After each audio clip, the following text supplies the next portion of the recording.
My name is Matthias Harder. I'm the curator and director of the Helmut Newton Foundation in Berlin. Welcome to our group exhibition Hollywood.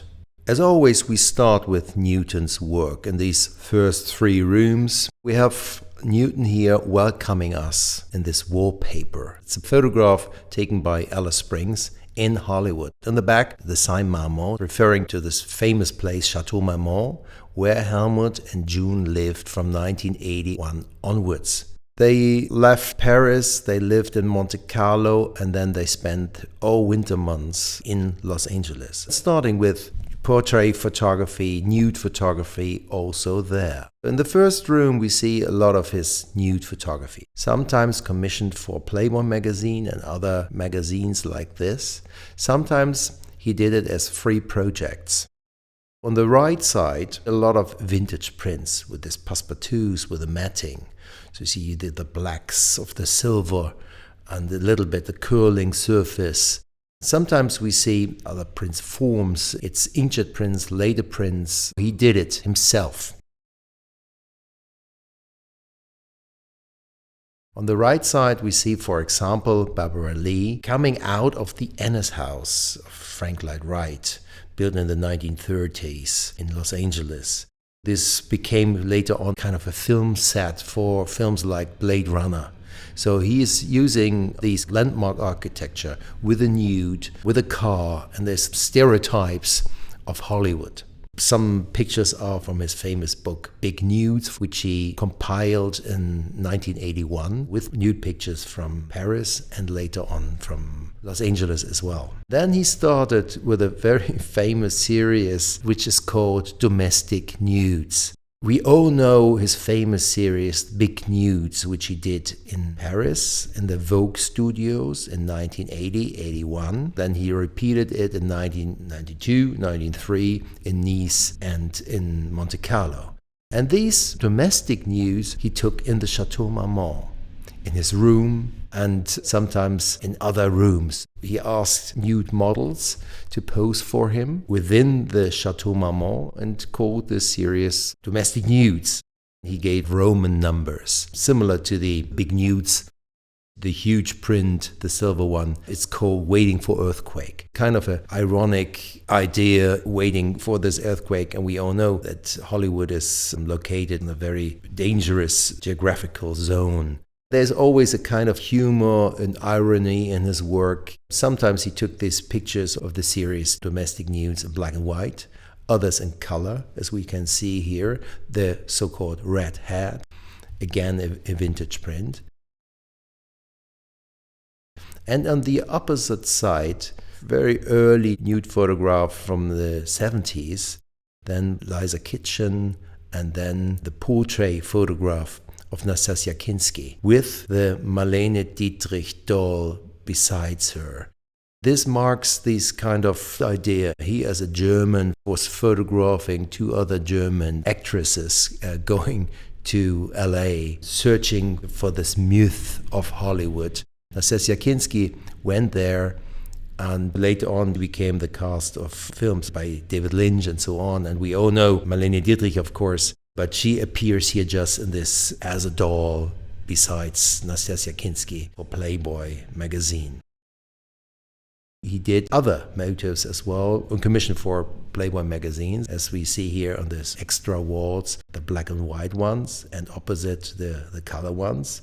This is more or less the classical style of Helmut Newton, and these pictures appeared later on as well in his own magazine, which is called Helmut Newton Illustrated, and sometimes as well in his first book, Big Nudes, or later on as well in other publications he did on his own. Smaller color pictures which appear as well in his later project Saxon Landscapes, but we have in our archive as well smaller prints of these motifs. We go always deep into our archive making research for such an exhibition, and then we're going to find very unusual images, sometimes published, sometimes shown here in this case for the first time ever. For example, the very famous picture which we had never on the wall so far in Berlin, in our exhibition space of the Helmut Newton Foundation. It's the Grace Jones picture here with a very delicate shadow. She appears here as a nude with a knife, which is nearly invisible. There's this great film Gero von Böhm did, The Beauty and the Beast. And Grace Jones appears there. Other pictures are commissioned again for Playboy magazine.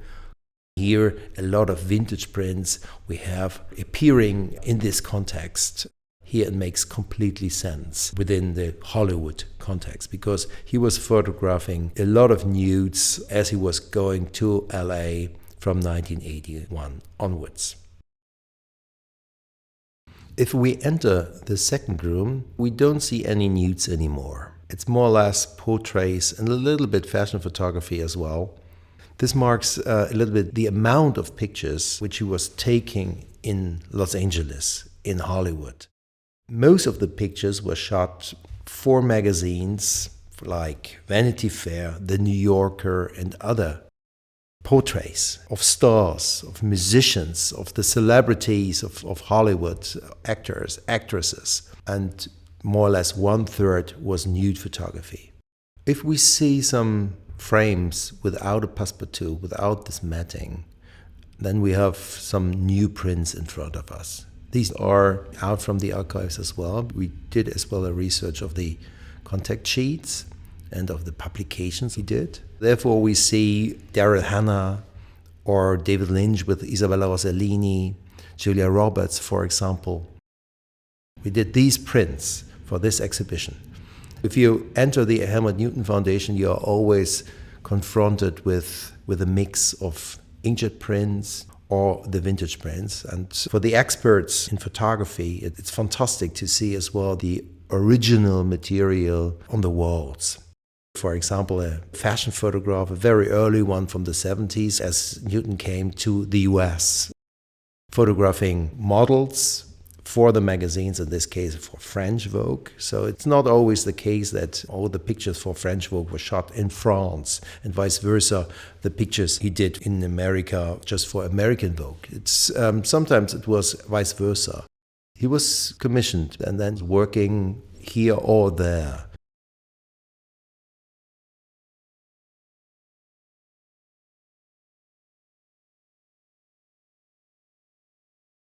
Again, color photography appears on these walls. In the back of the walls between the windows, we see Wes Craven and Daryl Hannah. And the picture goes back and refers to the famous film Blade Runner, shot by Ridley Scott in the 80s. She holds 2 Oscars in her hands, but the funny thing is she never got an Oscar.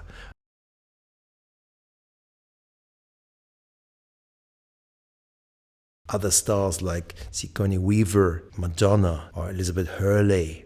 The great picture of Liz Taylor in the pool, which is a really fantastic one. It shows us a diva from old Hollywood, but at the moment, as she was not doing movies anymore, it was the year 85. She was a superstar, but actually this picture was taken after her career. Of course, it's a picture for the fans and commissioned by a magazine and published in several cases, as well as a cover of his portrait book, mid-80s, by Sherman Mosel. So it's a famous motif, and also in this case, it's the first time that we show this motif here in our exhibition rooms.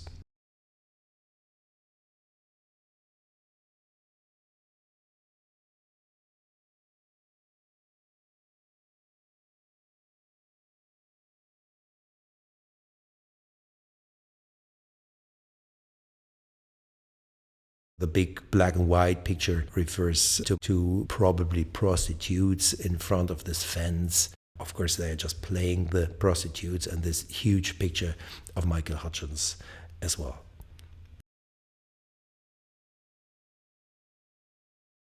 Because we are here within a group exhibition, and so just the first 3 rooms are dedicated to Helmut Newton. The center room and the rear room on the other side of the foundation are dedicated to 13 other photographers selected by us to discuss the idea of the allure of Hollywood which continues to draw many people to LA.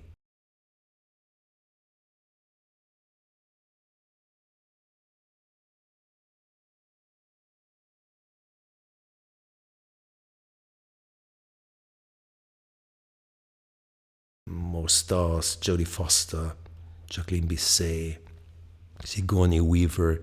Sometimes we might think that we have film still in front of us. Sometimes it's staged. The angle of the mirror with Jacqueline Bisset does not work actually to look into the mirror. So it's of course a kind of an idea of the vanity. So we see a lot of beauty in here, but as well the other side of the medal more or less, which changes into the vanity idea.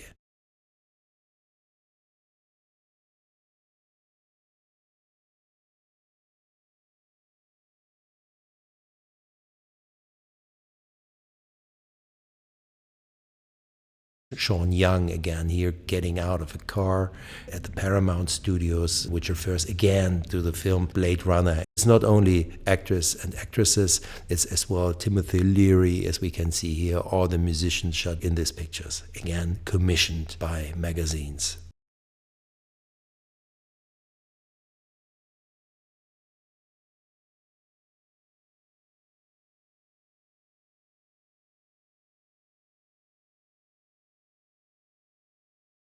Entering the third room in this row dedicated to Newton, we see again this wallpaper, the night scene, the Hollywood Hills, where a lot of films were shot and where the producers, where the actors and actresses might live, where you can see the houses. And it's an idea, it's an illusion.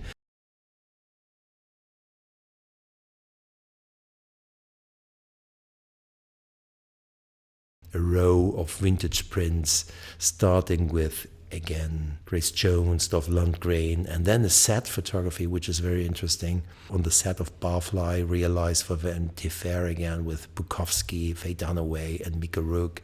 Then the famous director, Billy Wilder, and his wife, Dennis Hopper, reading in his script, asked probably by Helmut Newton, just turning around the head and looking into the sun. And then Robert Evans as the producer of many films, including some films with Jack Nicholson, as we know.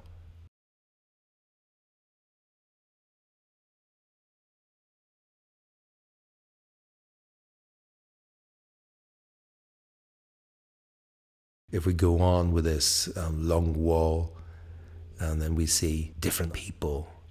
It's Rudi Gernreich, the inventor of the monokini and a fashion designer, very famous, very influential. The colleague, David Bailey, with his wife. Then again, a musician. It's David Byrne, Kevin Costner.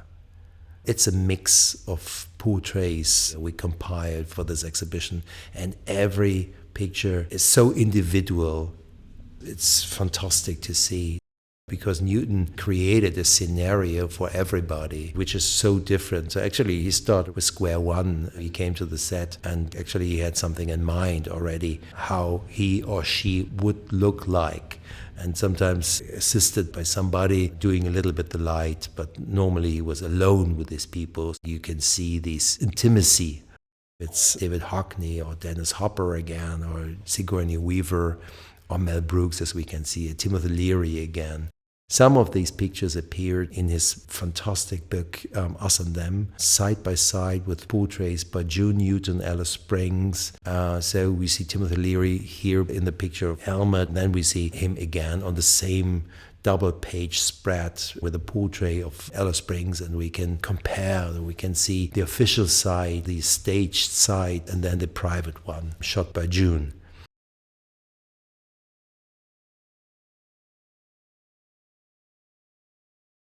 Mel Brooks and Rocher with a flag, and these kind of flag is in the back in the studio, so there's his painting of a flag.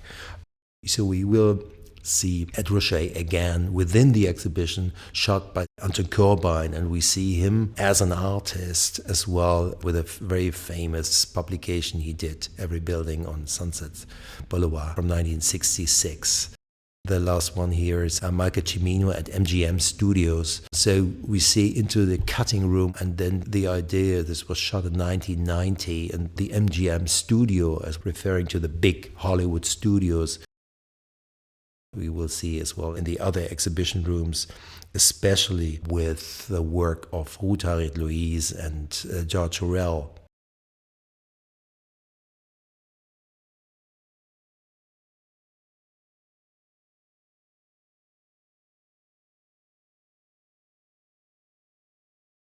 Newton was doing pictures as well at the film set. Here, the two ones at the Dracula film set with Gary Oldman and some props with these kind of oak frames, which comes out actually from another exhibition called Archives de Nuit, which we combined here with the other prints with the black frames. But these are referring to this exhibition with a lot of eye shots he did. He was interested in going directly as well to the film studios and not doing shoots of the celebrities in hotel lobbies or wherever, going directly to Paramount, MGM and the other big studios in the 80s and 90s in Hollywood. The laying woman here looking at these lights on Hollywood, it's a, of course, fashion picture. So we took a piece out of that for our big wallpaper. This is also the case of Helmut Newton, a collage which he did for American Vogue, shot in Hollywood as a fashion picture. On the right hand, on the extra wall, we see the Hollywood Hills with this light and night scene, an idea of to double the night shot of Helmut Newton shooting in front of the Chateau Marmont from 1991.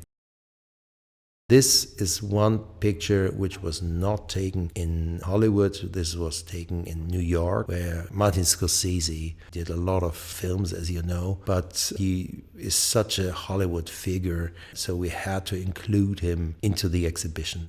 Many years ago as well, in the exhibition called Men, War and Peace, 15 years ago actually. So this is the second time that we show this incredible portrait of Martin Scorsese taken by Helmut Newton in the show.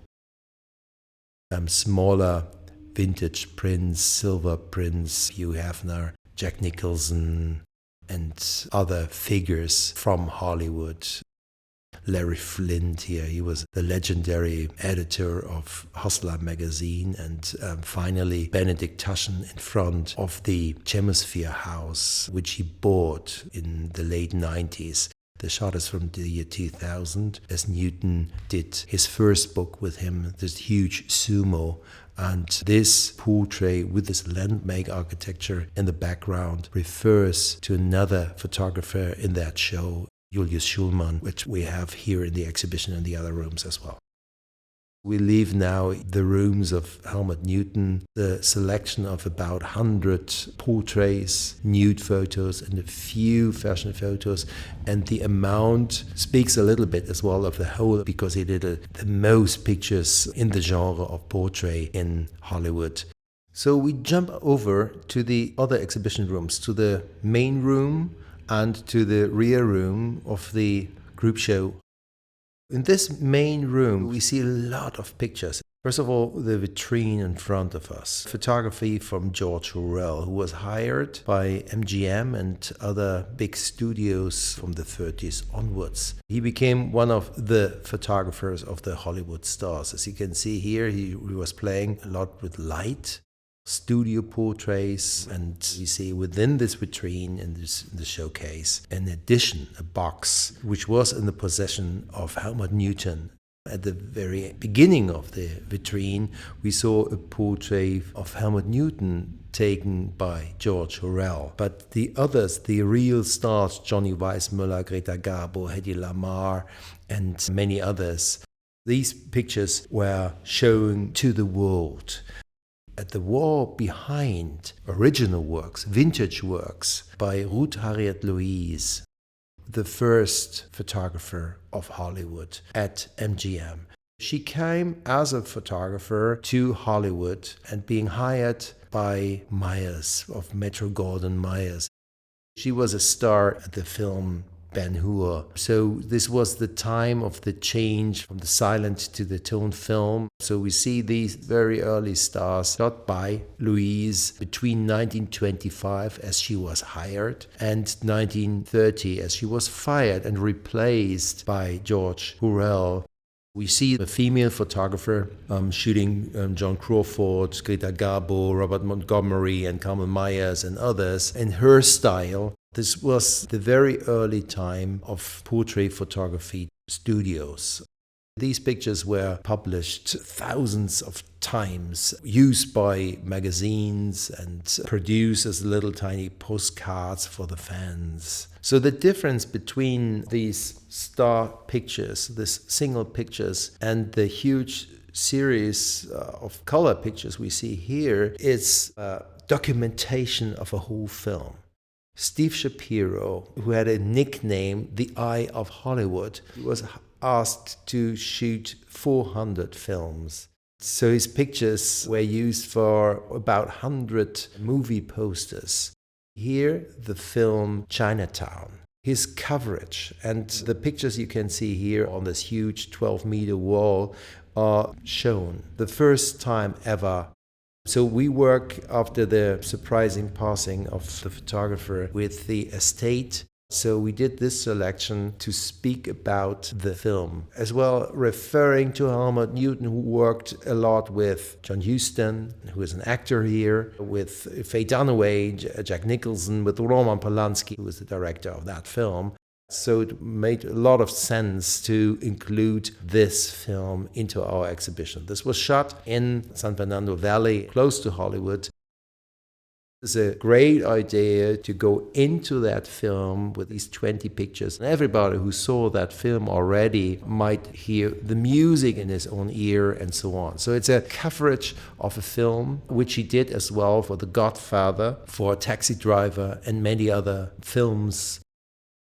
The extra wall, which we see here, it's dedicated to the film The Misfits. So this was shot a little earlier. This was the year 1960. This is, again, an idea to cover a whole film, which is different from Ruth Harriet Louise and George Hurrell. So it's a development that we are going back from these kind of star portraits and going into the idea of covering a whole film. We see two Magnum photographers here, Inge Morath and Yves Arnold, and these two were covering the film, and all the other Magnum members as well. We have an extra show in the project room of the Helmut Newton Foundation where you can see all the other samples of this film.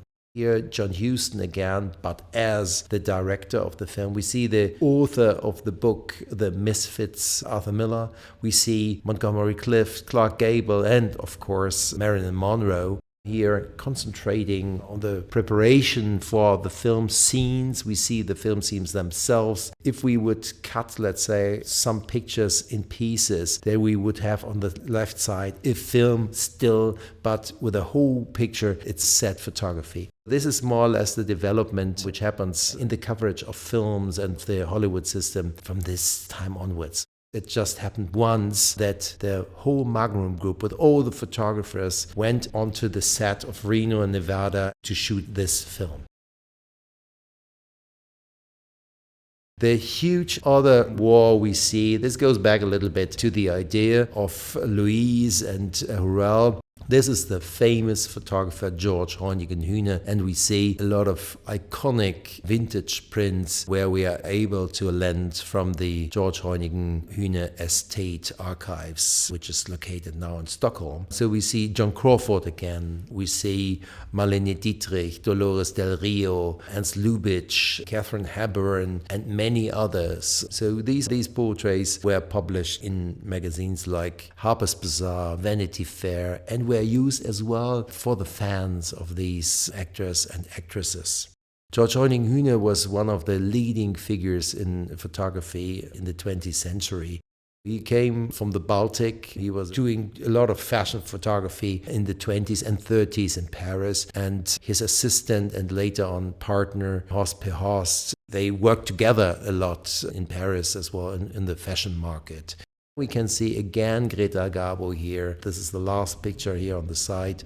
So we can compare the idea of Louise, of Aurel, and George Reinigen Hühner to cover the same star. As we all know that Helmut Newton was a cineast, and we always refer to Newton with these kind of group shows, of course. Newton was a big fan of Marlene Dietrich. So we can compare within the whole exhibition who was acting more, the actor and actress or the photographer with these stars, photographing them. Now we enter a new area, 5 portraits by Anton Corbijn from the Netherlands, who went to LA and lived there for a long period. So he started his career with his music pictures. The first Marianne Faithfull, as well shot by Helmut Newton. And we see Johnny Cash in these 5 huge prints. This is the big development, more or less. These prints on the art market as well would go to the Paris Photo, to galleries and so on. So we were lending these prints directly from the photographer in this case. This is the development into these kind of huge printing and more than life-size prints. And if we stay in front of these figures, we have a real encounter, or let's say the illusion of the real encounter, like here with Clint Eastwood. If we stand in front of them, we see this is not very friendly looking back to us. It's a tough job to take such a picture, in the case of Anton Corbijn, and it's again a tough job for us to stay in front of this picture. On the other side, you saw the images of Tom Waits and Ed Ruscha again. In the case of Ed Ruscha, we saw him again with a portrait taken by Helmut Newton in the other rooms, and we see him a little later on. And Tom Waits, for me, it's a portrait, it's a musician portrait so strong that we might start hearing his music, his voice, looking at the picture of Anton Corbijn.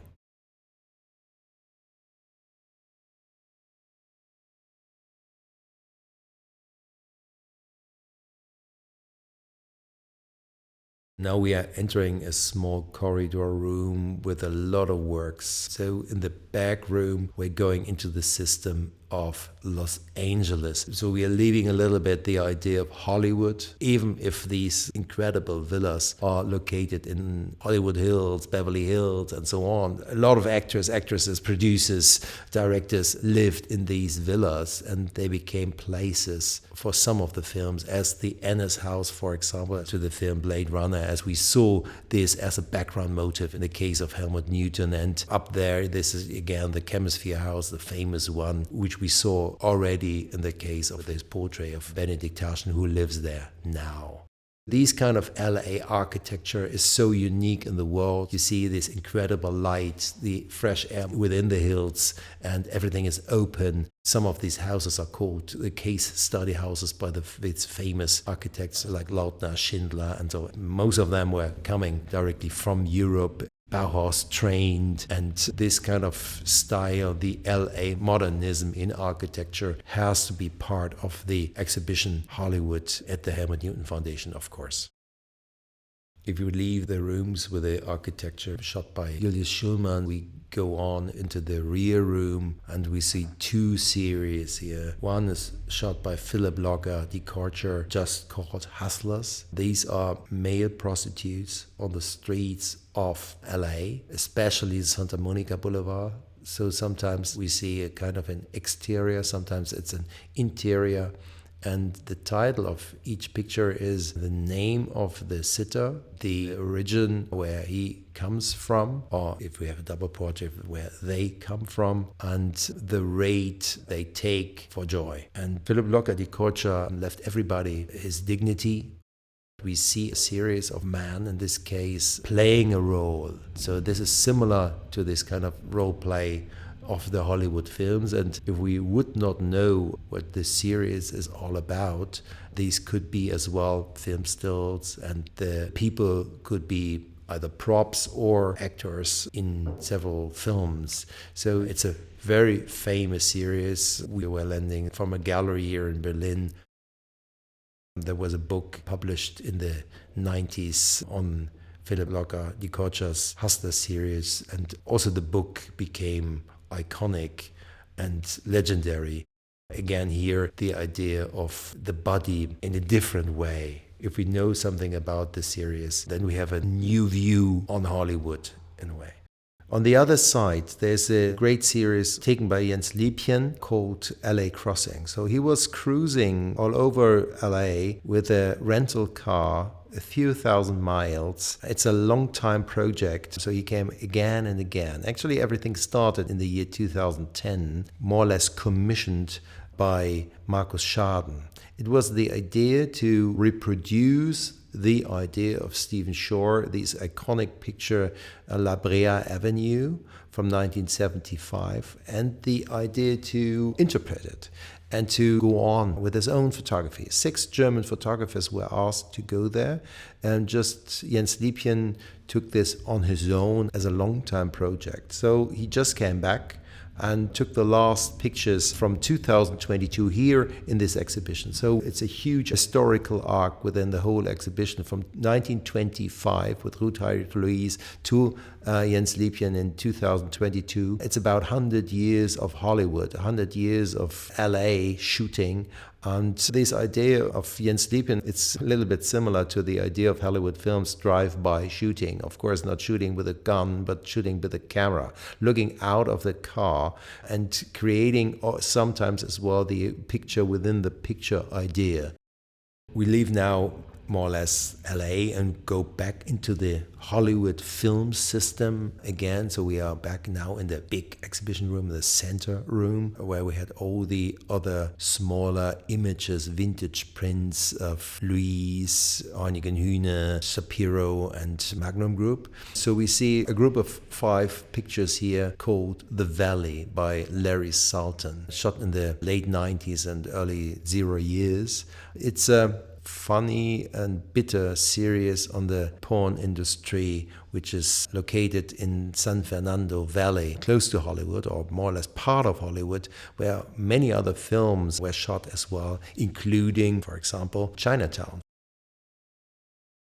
We see Sharon Wilde here on the left side of the extra wall, and others are sleeping, just waiting for the next clue. And in the background, we see a little bit of the sex scenes, but there's a kind of a marginalization of these kind of scenes because it's just about this kind of porn industry, which is more or less the very lucrative dark side of the Hollywood system. So the people working there are also actors and actresses. So we see the everyday situation more or less, and it's shot in these famous villas.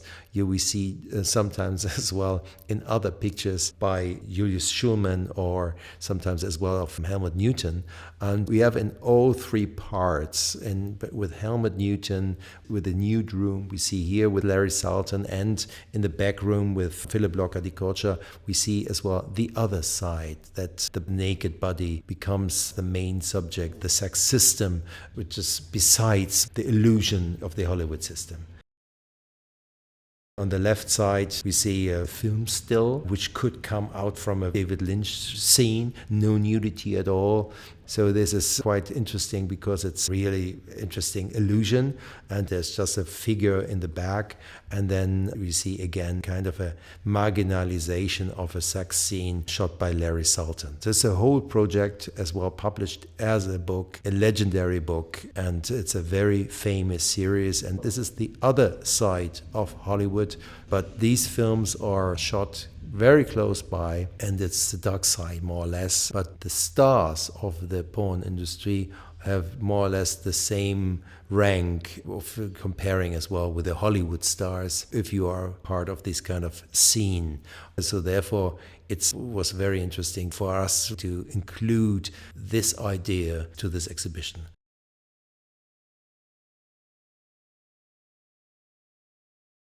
We are back now in Hollywood.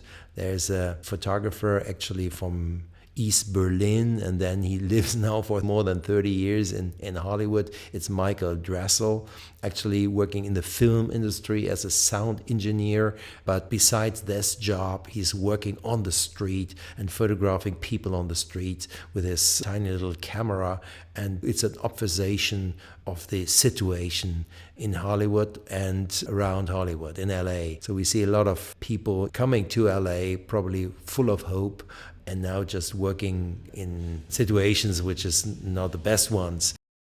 The one on the left side, for example, this picture, we see a tourist, then we see somebody in the costume of Darth Vader, and then we see somebody who's just looking for some waste, and then a Bentley comes around the corner. This is a typical situation in LA, more or less. It's not staged, it's just observed, and Michael Dressen has an incredible eye for these situations on the streets, and he is brave enough to photograph these encounters with people. They sometimes were coming out from probably mental clinics and so on. So it's, he's looking for the other side of it, and he was not interested in taking other star portraits.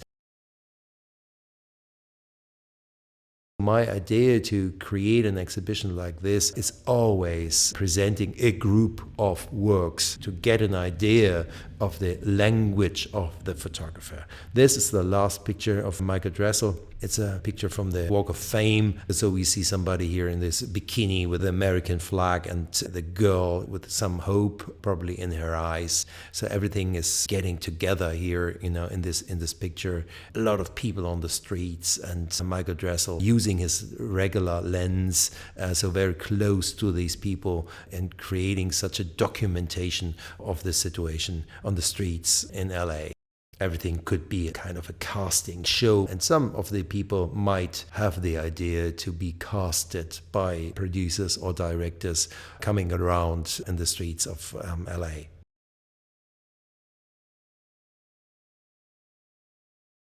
Now we are entering the last room of the show. It's called June's room. This is a tiny room. It's an intimate room, very often dedicated to the work of June Newton, also known as Alice Springs.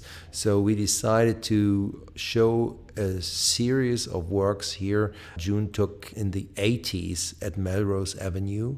And Melrose Avenue was as well appearing in a street sign with Jens Liebchen, so everything is connected somehow. So it's a black and white series of the people on the streets on Melrose Avenue. It's a more or less the music-based scene. We see a lot of punks, mods, hip-hoppers, and so on. So it's similar to Michael Dressel. It's an encounter of the photographer with these people, doing some poses for her, doing this break dances, posing with this kind of incredible hair. It's a very interesting series because we all know June's portraits she took of the Hollywood people. As I said, as we were in Helmut's rooms, I already mentioned the common book Us and Them, with the self-portraits, reciprocal portraits of Helmut and June, and the stars. And everybody took a picture of a star, and this was spread out over the double-page spread in this publication, and we had it already here on the wall. So it's a kind of a surprise to have in June's room a different series, not her portraits,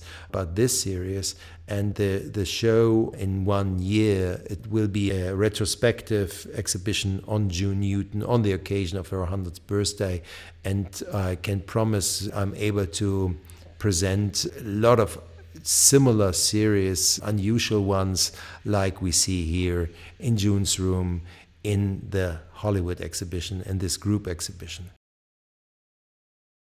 So we have Helmut Newton on one side, 13 other photographers on the other. Some of them are still alive, others are already dead. So we work with the estates, we work with galleries, and all with the photographers themselves. In the case of Helmut Newton and Alice Springs, of course, we have everything here in-house, in our archive at the Helmut Newton Foundation, so we can just go and select some pictures, sometimes produce new prints, but in this case we had already these prints framed as we were showing this series of the Melrose Avenue music scene from '84 in an exhibition a couple of years ago, in a tiny retrospective exhibition of Alice Springs. But there will be a new huge exhibition on her work. So we dedicate our work to the photographic work of Helmut Newton and Alice Springs, of course.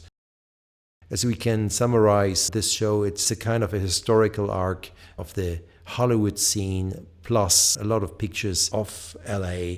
So it's a huge show with more than 300 works on the wall with really different aspects, just to show the variety of the Hollywood system. It's a kind of a idea to go on with this kind of cinematographic idea just in the matter of photography.